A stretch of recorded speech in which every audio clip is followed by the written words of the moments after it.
Hi, hello, welcome back to another review session. This is Raviteja. You're watching City Drive World. Dear friends, ee video lo manam Honda City 5th generation aithe manam ownership review cheyabothunna. 4th generation కాకుండా ఈ 5th generation నే మీరు చూస్ చేసుకోవడానికి గల reasons ఏంటి, ఈ vehicle లో మనకు ఏ ఫీచర్స్ వస్తున్నాయి, ఫస్ట్ ఆఫ్ ఆల్ ఈ వెహికల్ యొక్క ఆన్ రోడ్ ప్రైస్ ఏంటి, ఈ వెహికల్ యొక్క మైలేజ్ ఏంటి, వాట్ నాట్, ఈ వెహికల్ సంబంధించిన ఫుల్ డీటెయిల్స్ అన్ని కూడా మీకు ఒక క్లారిటీ ఇవ్వబోతున్నాను. ముందుగా ఈ కార్ ఓనర్ విష్ణు గారిని అయితే మీకు పరిచయం చేస్తాను. థ్యాంక్ యూ అండి విష్ణు గారు, thanks for coming. Yeah Vishnu గారు, మీరు ఈ వెహికల్ని ఎప్పుడు పర్చేస్ చేశారు? 28th February అండి. 28th February అంటే ఆల్మోస్ట్ మనకు 1 month కావస్తాం అవుతుంది, రైట్? ఈ 1 month కాలంలో మీ వెహికల్ని ఎన్ని కిలోమీటర్స్ వరకు రన్ చేశారు? ఎగ్జాక్ట్గా 600 అనుకుంటాను. 600 కిలోమీటర్స్ తిరిగారు. ఇదే వెహికల్ని చూస్ చేసుకోవడానికి ఏదైనా స్పెసిఫిక్ రీజన్ ఉందా? ఉందండి, చెప్పండి. ఫస్ట్ మెయిన్ రీజన్ అంటే comfort levels. Okay, comfort levels extraordinary. మా ఫాదర్ వాళ్ళు ఏజ్డ్ పర్సన్స్. ఓకే, సో వాళ్ళకి కంఫర్ట్ ఉండాలని చెప్పి ఓకే తీసుకున్నాను. అదే ఫస్ట్ రీజన్. ఓకే, నెక్స్ట్ ఏంటంటే మనం పెట్టే నా బడ్జెట్కి, ఓకే నేను పెట్టే సో బడ్జెట్కి, ఓకే ఆ బడ్జెట్ తగ్గ ఫీచర్స్ అన్ని ఎగ్జాక్ట్గా వస్తున్నాయి. అంటే మీకు అవసరమైన ఫీచర్స్ అన్ని మీరు పెట్టే ఇన్వెస్ట్మెంట్లో వాల్యూ ఫర్ మనీ అనిపించింది అని చెప్పేసి. ఎగ్జాక్ట్లీ. ఈ వెహికల్ సంబంధించిన ఆన్ రోడ్ ప్రైస్ ఎంత? ఈ వెహికల్ వేరియంట్ ఏది? ఆన్ రోడ్ ప్రైస్ వచ్చి 13.65 అండి. ఓకే, ఇది వి variant. Okay, base model. So నేను వేరే వెహికల్స్ కూడా వెళ్ళాను, కాకపోతే నాకు అనుకున్న ఫీచర్స్ రాలే. ఓకే, సో దీంట్లో ఎగ్జాక్ట్ నాకు ఏమేమి కావాలో అవి ఎసెన్షియల్ ఫీచర్స్ అయితే ఉన్నాయి. సో దీనికి ఆప్ట్ చేశాను. ఈ కారు యాజ్ ఇట్ ఈస్, ఏ రెనోవేషన్స్ ఏం చేయకుండా షోరూమ్లో ఎలా ఉందో అలాగే తీసుకొచ్చేలా చూసుకున్నానండి. Okay, without any modifications manual. Okay, fine. ఈ 13 lakhs బడ్జెట్ అనేది అయితే ఖచ్చితంగా మనం చెప్పుకోవచ్చు. రీసెంట్గా కూడా ఈ కార్ని గ్లోబల్ ఎన్క్యాప్ కూడా క్రాష్ టెస్ట్ చేసింది. 4 star రేటింగ్ అని చెప్పేసి అయితే the best rating. 4 star rating అనేది అయితే మనకు తక్కువ కాదు, ది బెస్ట్ రేటింగ్ అని చెప్పేసి కూడా మనకు గ్లోబల్ ఎన్క్యాప్ క్రాష్ టెస్ట్ చేసిన తర్వాత కూడా మనకు ఒక క్లారిటీ వచ్చేసింది. కాబట్టి 100% పైసా వసూలు కార్ అని చెప్పేసి అయితే వాల్యూ ఫర్ మనీ కింద అయితే మనం కన్సిడర్ చేసుకోవచ్చు. మీరు ఈ వెహికల్కి సంబంధించేసి సిటీ కండిషన్స్లో మైలేజ్ ఎంత క్లైమ్ చేస్తున్నారు, అదేవిధంగా హైవేస్లో మీరు ఎంత క్లైమ్ చేస్తున్నారు, లాంగ్ స్ట్రెచ్ ఏమైనా మీరు ఎప్పుడైనా వెళ్ళానండి. ఇక్కడ నుంచి విజయవాడ వెళ్ళా. ఓకే, ఎగ్జాక్ట్ నాకు స్క్రీన్ షాట్స్ అవి లేవు, కానీ ఇట్స్ ఓకే. 18 అయితే నాకు క్లెయిమ్ చేసిందండి హైవే కండిషన్. ఓకే, సిటీలో వితౌట్ నైట్ రైడ్స్ అయితే 14 వస్తుంది. ఓకే, లేదు కొద్దిగా ట్రాఫిక్ ఉంటే 11-10. ఓకే, 11-10 వరకు క్లైమ్ చేయొచ్చు. యాక్చువల్గా ఈ వెహికల్ని మనం 12 వరకు కూడా క్లైమ్ చేయొచ్చు. ఇంకొక విషయం ఏంటంటే ఈ వెహికల్ ఫ్యూయల్ టైప్ ఏదో కూడా చెప్పేసి వాళ్ళకి ఒక క్లారిటీ వస్తుంది. Petrol, it's not diesel engine. Okay, మనం ఈజీగా 12 to 13 వరకు కూడా మనం సిటీ కండిషన్స్లో తీసుకోవచ్చు. 18 to 20 వరకు కూడా మనం హైవే కండిషన్స్లో తీసుకోవచ్చు. That is depends upon our driving. Okay, ఈ వెహికల్లో మీరు ఫీల్ అయిన కాన్స్ ఏంటి? కాన్స్ అంటే ఏం లేదు, ఒక స్క్రీన్ అండి. Okay, clarity off screen clarity లేదు, అదొకటి తప్పించి అది మీకు యాజ్ యూజువల్లీ బై డిఫాల్ట్ ఉన్నది హోండా సిటీలోనే AC vents reflection of our fingers. Okay, so అదొక ఈ 2 కాన్స్ తప్పించి ఇంకేమీ ఫీల్ అవ్వాలి. అది మన ఫేస్కి రావాల్సింది మీకు ఫింగర్స్కి వస్తుంది. అది మనం చూద్దాం, అది కానా లేకపోతే కాదా ఏంటి అనేది కూడా మనం అయితే నెక్స్ట్ మనం రివ్యూ చేసినప్పుడు అయితే మనం దాన్ని కన్సిడర్ చేద్దాం. మ్యూట్ ఆప్షన్ పెట్టుంటే ఇంకా బాగుండేది. స్టీరింగ్ కి రైట్ సైడ్ మౌంటెడ్ లో మనకు మ్యూట్ ఆప్షన్ పెట్టుంటే ఇంకా బాగుండేది. అంతే అండి, డైరెక్ట్ గా మనం టచ్ లోనే ఆపరేట్ చేసుకోవాల్సిన సిచువేషన్ వస్తుంది. అది స్టీరింగ్ మౌంటెడ్ కంట్రోల్స్ పైన మ్యూట్ ఆప్షన్ అనేది కూడా ఉంటే బాగుంటుంది చెప్పేసి personal opinion. Then what about pros? ఇదివరకు అన్ని కూడా మనం ప్రోసే మాట్లాడుకున్నాం. 4 star rated car and paisa vasool car and 13 lakhs budget లో ఒక పర్ఫెక్ట్ సెడాన్ కార్ ఇది. మీరు వర్నా చూసారా? వర్నాకి వెళ్ళా. ఓకే, 12 lakhs లోనే సన్ రూఫ్ కూడా వస్తుంది. కాకపోతే నాకు స్పేషియస్ క్యాబిన్ స్పేస్ అంత లేదు ప్యాసింజర్స్ కూర్చునేది. ఫ్రంట్ రైడర్స్ కి అయితే ఉంది అంతే. ఓకే, రియర్ సీట్ లో మనకు అండర్ థై సపోర్ట్ అనేది అయితే మిస్ అవుతుంది. లాంగ్ జర్నీ చేసే స్పేస్ కూడా లేదండి, లెగ్ స్పేస్. ఇందాక మీరు చెప్పారు పేరెంట్స్ కొంచెం ఏజ్ అయ్యారండి, మనకు వాళ్ళు రియర్ సీట్ లో కూర్చున్నప్పుడు వాళ్ళు కంఫర్టబుల్ గా ఫీల్ అవ్వాలి. కంఫర్టబుల్ గా ఫీల్ అయ్యేప్పుడు ఏదైతే వర్ణాలో ఉందో మనకు అండర్ థై సపోర్ట్ అనేది మిస్ అవ్వడం వల్ల బ్యాక్ పెయిన్ అనేది స్టార్ట్ అవుతుంది. ఖచ్చితంగా అవుతుంది. లేదండి, నేను 13 lakhs లో నేను బ్రాండ్స్ అయితే చెప్పను, అది మళ్ళీ కాంట్రవర్సీ అవుతుంది. 2-3 బ్రాండ్స్ వెళ్ళా. 13 lakhs కి 2 ఎయిర్ బ్యాగ్స్ ఇస్తున్నారు. 13 lakhs కి స్టార్ట్ అండ్ స్టాప్ బటన్ లేదు, push start and stop button లేదు, ఏమీ లేవు. జస్ట్ బేస్ మోడల్ ఎలా ఉంటుందో అలా ఉంది. నార్మల్ స్టీల్ రిమ్ ప్రొవైడ్ చేస్తుంటారు. నార్మల్ గా ఓన్లీ ఇన్ఫర్టైన్మెంట్ సిస్టమ్ కూడా మనకు మాన్యువల్ గా ఉంటుంది. స్క్రీన్ చిన్నగా ఉంటుంది చూసా. నెక్స్ట్ ఫర్దర్ గా నేను హరియర్ కూడా వెళ్దాం అనుకుని టాటా కూడా అప్రోచ్ అయ్యా, కానీ వాళ్ళ దగ్గర రెస్పాన్స్ అయితే సరిగ్గా లేకే నేను విత్డ్రా అయ్యా.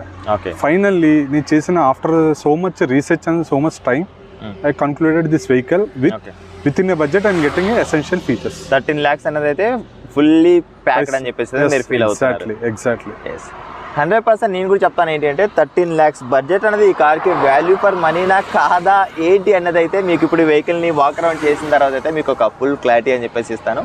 చాలా ఇప్పుడు మనం ఫటాఫట్ ఈ వెహికల్ని వాక్ అరౌండ్ చేసి ఈ వెహికల్లో ఏ ఫీచర్స్ ప్రొవైడ్ చేస్తున్నారు, 13 lakhs బడ్జెట్ అనేది ఈ వెహికల్ పైన మనం ఇన్వెస్ట్ చేయొచ్చా లేదా అన్న దాని గురించి కూడా మీకు ఫుల్ క్లారిటీ ఇచ్చే ప్రయత్నం అని చెప్పేసి చేస్తాను ఫ్రెండ్స్. Thank you. ఇప్పుడు మనం హోండా సిటీ వి పెట్రోల్ వేరియంట్ అయితే మనం 5th జనరేషన్ వాక్ అరౌండ్ చేద్దాం. ఈ వెహికల్లో మనకు ఏ ఫీచర్స్ వస్తున్నాయి మీకు ఒక క్లారిటీ ఇచ్చే ప్రయత్నం అని చెప్పేసి చేస్తాను.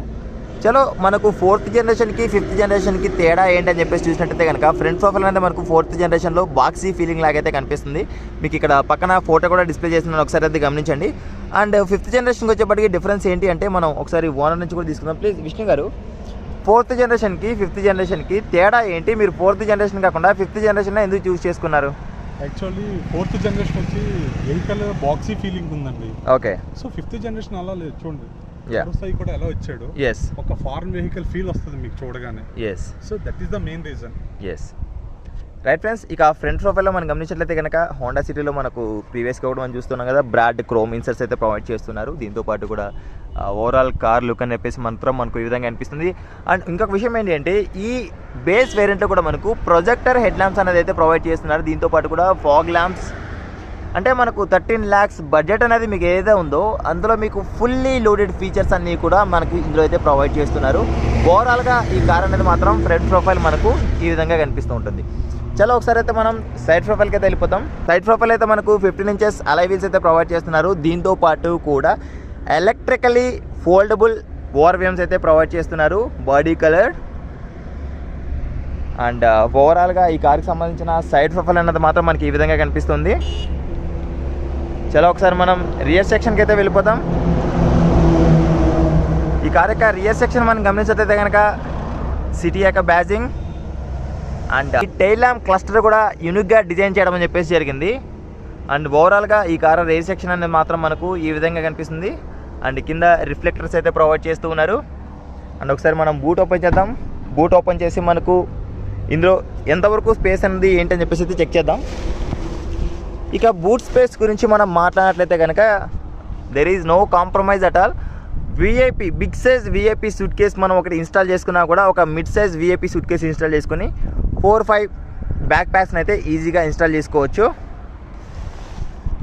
చలో క్లోజ్ ఇట్.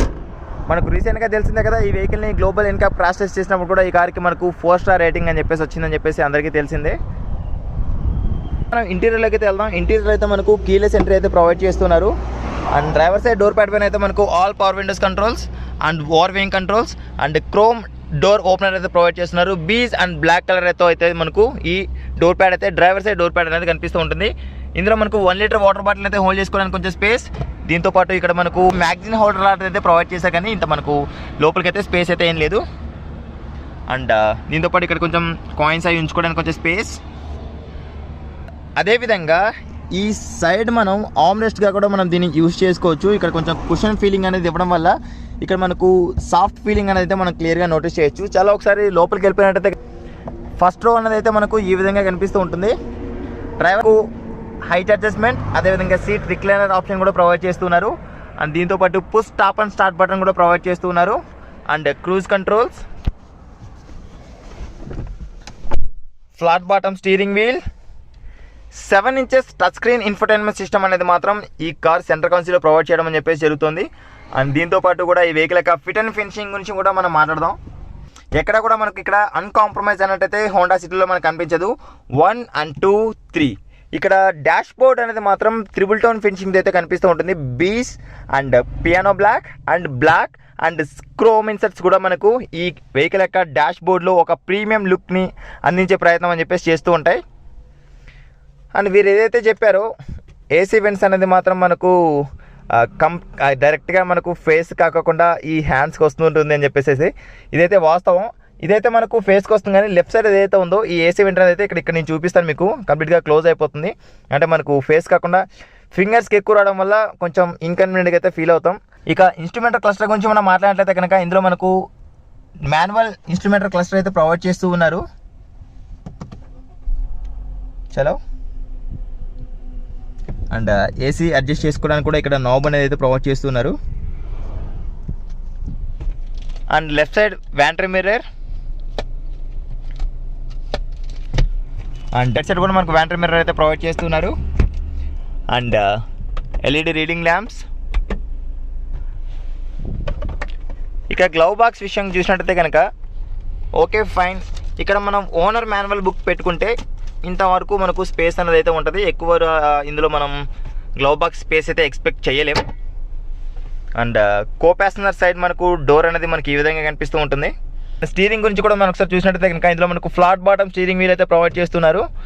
ఇందులో tilt, telescopic, wonderful, fully loaded features అని చెప్పేసి చెప్పుకోవచ్చు. 13 lakhsలో టెలిస్కోపిక్ ఆప్షన్ కూడా మనకు ప్రొవైడ్ చేయడం అనేది మాత్రం paisa vasool. Steering mounted controls and cruise సంబంధించిన కంట్రోల్స్. స్టీరింగ్ పైన కూడా మనకు డ్యూల్ టోన్ ఫినిషింగ్ అనేది అయితే ప్రొవైడ్ చేస్తున్నారు. ఇక సెంటర్ కాన్సోల్లో మనం చూసినట్లయితే కనుక 2 కప్ హోల్డర్స్ అయితే ప్రొవైడ్ చేస్తున్నారు. దాంతోపాటు ఇక్కడ కొంచెం స్పేస్, అదేవిధంగా ఆర్మ్రెస్ట్ కూడా ప్రొవైడ్ చేస్తున్నారు. ఆర్మ్రెస్ట్ కూడా కొంచెం స్టోరేజ్ స్పేస్. మనకు ఫస్ట్ రో అనేది అయితే ఈ విధంగా ఉంటుంది. ఒకసారి మనం రియర్ సెక్షన్కి అయితే వెళ్దాం. డ్రైవర్ సీట్ని అయితే నా హైట్కి అనుగుణంగా అడ్జస్ట్ చేసుకున్నా. చలో bit back, okay you can see. చలో ఒకసారి రియర్ సెక్షన్కి వెళ్దాం. రియర్ సెక్షన్లో కంఫర్ట్ అండ్ కన్వీనియన్స్ ఎలా ఉంది ఏంటని చెప్పేసి కూడా చూపిస్తాను. ఇంకొక ఫీచర్ ఏంటి అంటే ఆటో ఫోల్డబుల్.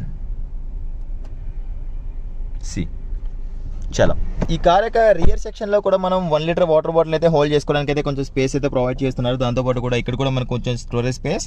అండ్ మీకు ఇందాక చెప్పాను కదా, మనం దీన్ని ఇక్కడ ఆర్మ్రెస్ట్గా కూడా యూస్ చేసుకోవచ్చు అని చెప్పేసి. ఇక్కడ సాఫ్ట్ టచ్ ఫీలింగ్ ఇవ్వడం వల్ల దీన్ని మనం ఇక్కడ ఆర్మ్రెస్ట్గా కూడా మనం యూస్ చేసుకోవచ్చు.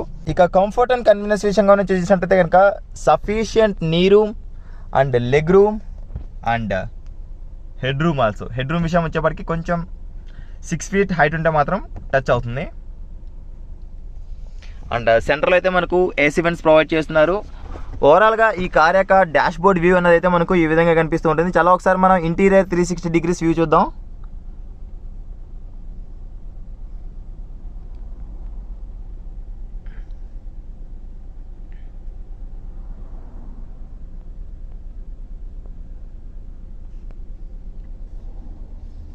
వన్ అండ్ టూ అయితే ఇక్కడ మనకు అడ్జస్టబుల్ హెడ్ రెస్ట్ అయితే ప్రొవైడ్ చేశారు, కానీ రియర్లో మాత్రం మనకు ఇంటిగ్రేటెడ్ హెడ్ రెస్ట్ అయితే ప్రొవైడ్ చేస్తున్నారు. అండ్ దాంతోపాటు సెంటర్లో మనకు ఆర్మ్రెస్ట్ కూడా ప్రొవైడ్ చేస్తూ ఉన్నారు. అండ్ సెంటర్లో 2 కప్ హోల్డర్స్. అండ్ సెంటర్లో కూర్చున్న వారి పరిస్థితి ఏంటి అని చెప్పేసి కూడా ఒకసారి మనం చెక్ చేద్దాం. సెంటర్లో కూడా మనకు హంప్ అనేది బిట్ రిమూవ్ అవ్వడం వల్ల 5.5 హైట్ ఉన్న పర్సన్స్కి అయితే కంఫర్టబుల్గా కూర్చోగలుగుతారు. బట్ ఇక్కడ షోల్డర్ రూమ్ వచ్చేప్పటికి కొంచెం కంజెస్టెడ్ అవుతుంది. అంటే ఈ కార్ని మనం ఒక పర్ఫెక్ట్ 4-seater కార్ కింద అయితే మనం కన్సిడర్ చేసుకోవచ్చు. సెంటర్లో కూడా మనకు రీడింగ్ ల్యాంప్స్ అయితే ప్రొవైడ్ చేస్తూ ఉన్నారు. ఓవరాల్గా ఈ కార్ యొక్క ఇంటీరియర్ వ్యూ అన్నది అయితే మనకు ఈ విధంగా కనిపిస్తుంది. అండ్ రియర్లో కూడా మనకు కొంచెం స్పేస్. నెక్స్ట్ వీడియోలో ఈ వెహికల్ మనం టెస్ట్ రైడ్ చేద్దాం. టెస్ట్ రైడ్ చేసి ఈ వెహికల్ యొక్క డ్రైవింగ్ డైనమిక్స్ అనేది ఎలా ఉన్నాయి ఏంటి అన్న దాని గురించి కూడా మీకు ఒక ఫుల్ క్లారిటీ ఇచ్చే ప్రయత్నం అని చెప్పేసి చేస్తాను. Thanks for watching. Bye bye. Seat belt ధరించండి, హెల్మెట్ ధరించండి, సురక్షితంగా ప్రయాణించండి. ఆంబులెన్స్ దారి ఇవ్వడం మాత్రం మర్చిపోద్దు. Please don't drunk and drive. బోలో భారత్ మాతాకి జై.